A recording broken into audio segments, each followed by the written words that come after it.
அப்பா கிட்ட இருந்து நான் இன்ஸ்பயர் ஆன ஒரு விஷயம்னா சொசைட்டிக்கு மா தேவையில்லாத ஒரு விஷயத்தையெல்லாம் தொடமாட்டார்.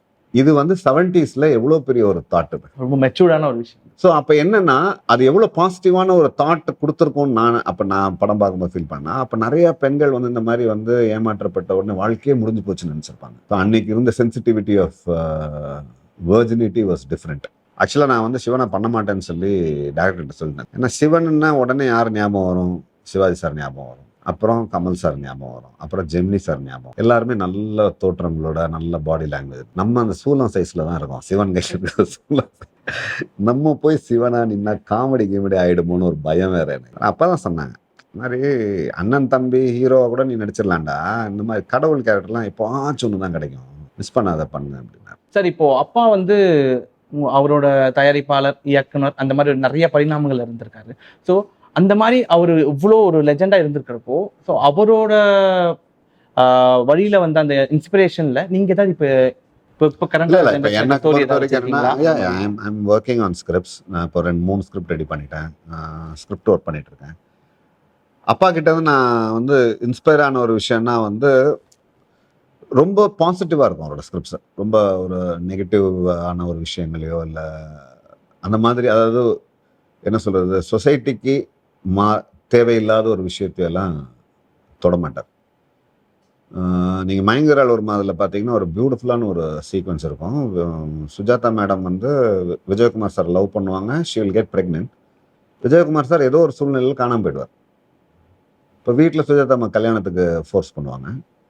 அபார்ஷன் பண்ணுறதுக்கு படாபட் ஜெயிலுக்கு சொல்லாங்க. சரி, நம்மளுக்கு ஏதோ ஒரு விஷயம் நம்மளை அறியாமல் நடந்துருச்சு, நம்ம தப்பு இல்லையே இதில், நம்ம ஒன்றும் இது பண்ணல, நம்ம அபார்ட் பண்ணிடலாம், நீ படம் லைஃப்பை கண்டினியூ பண்ணுங்கிறாங்க. போனால் M N Rajam doctor, M N Rajamma abort பண்ணிடுவாங்க.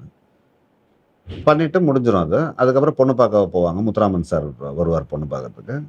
ஒரு நிமிஷம் இருங்க, அக்கா வந்துட்டோம், ஒரு நிமிஷம் அக்கா வந்துட்டோம்னா எம்எம் ராஜம் அம்மா வருவாங்க. அவங்க சுஜாதா அம்மா பயங்கர ஷாக்கில் இருப்பாங்க. எம்என் ராஜம்மா பொண்ணு ஓகேன்னு சொல்லுவாங்க.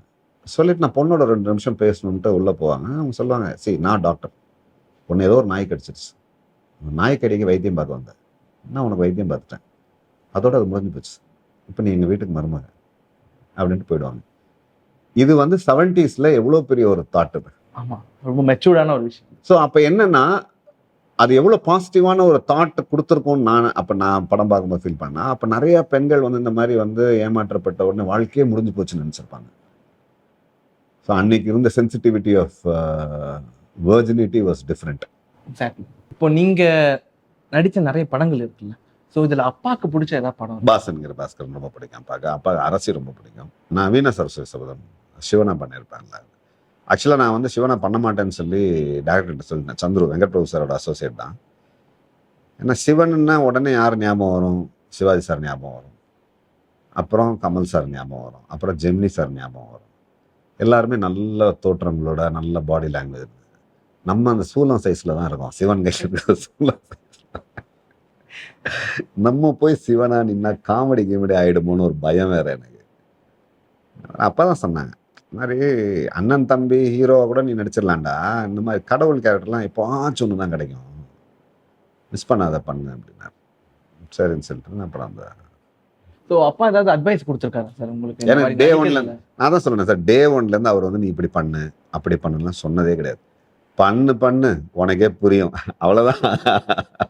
நீங்க இப்போ ஒரு இயக்கம் அப்படின்ற ஒரு விஷயத்துல உள்ள வரீங்க, ஸ்டோரி நீங்க எடுத்துட்டு உள்ள வரீங்க. ஸோ உங்க அப்பா கிட்ட இருந்து மெயினா என்ன எடுப்பீங்க? அவர்கிட்ட இருந்து அவரோட கதையை தான் எடுப்பாங்க. சார் இப்போ அது மாதிரி பண்ண கதை திருட்டுன்னு சொல்லிடுவாங்க சார். ஏங்க அது எங்க கதைங்க, நாங்க எடுத்து எங்க அப்பா கதை யாரும் எடுக்கிறாங்க, நான் எடுத்தேன். நீங்களா கேஸ் போட்டாதான் வந்துன்னு சொல்றீங்களா? இப்போ நம்ம தமிழ் சினிமா பல பரிமாணங்கள் இருக்கு. ஏன்னா ஓடிடி வெப் சீரிஸ்லாம் வருது, திடீர்னு மூவிஸ் பண்றாங்க, ஷார்ட் ஃபிலிம்ஸ், அந்த மாதிரிலாம் சின்ன சின்ன பெரிய பெரிய நடிகர்களே ஷார்ட் ஃபிலிம்ஸ் அந்த மாதிரிலாம் வெப் சீரிஸ்லாம் நடிக்கிறாங்க.